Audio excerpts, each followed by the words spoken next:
I mean, biological control was a particular interest of mine. As an alternative to pesticides, it just seemed absolutely right for organic gardeners. And at the time, there was a lot of work being done in commercial glasshouses for the control of whitefly and red spider mite. They really seem to have got that, licked. And we thought, well, why don't we get this available for members to do this, in their own gardens? The problem was it's much more tricky, as we discovered when we started involving the members.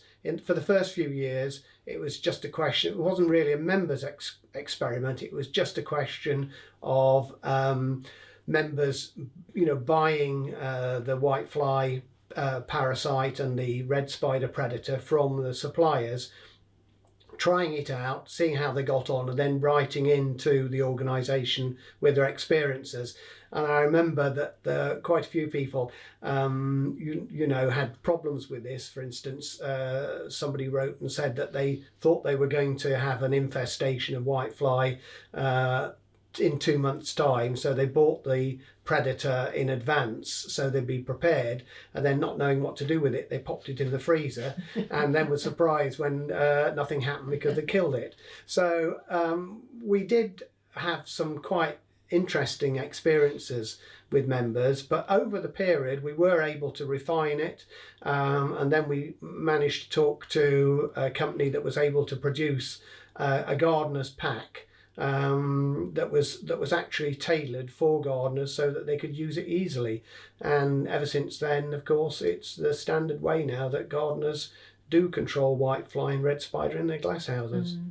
Yeah, and it really was that those whole techniques quite quickly then got applicable in the gardening context, didn't they? And were used. They were, and we were constantly on the lookout for new things coming along. Yeah. Around about the same time, there was work done on controlling caterpillars in cabbages, which was good. It was really the first outdoor application, and we found that was effective. That was Bacillus thuringiensis, and we again got that in so that it was marketed to gardeners.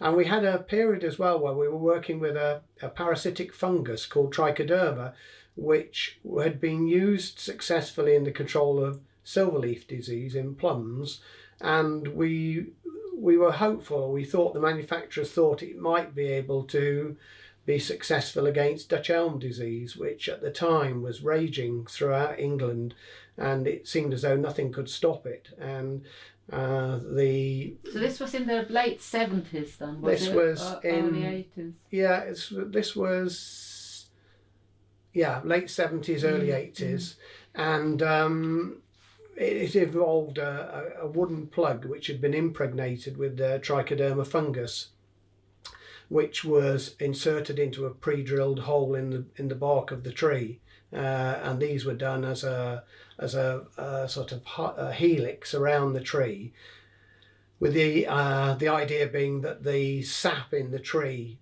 drew the fungus up to attack the Dutch elm fungus. And we did get some promising results in areas where infestation of beetles was not high, but the problem came in areas where trees were already diseased, or where there were large congregations of beetles. Then as soon as you introduce the fungus, there'd be another attack by the beetles, and essentially really that the tree was overwhelmed. So although it was successful in some areas, the Isle of Wight in particular, for most areas, unfortunately we lost the elms. But it was an interesting thing to trial, and it was the first time that a fungus had been used as a biological control. It sort of it acted as a flag as to where things could go in future. It was really very novel work, wasn't it? Yeah, really, it was. Really it was very exciting work. Yeah.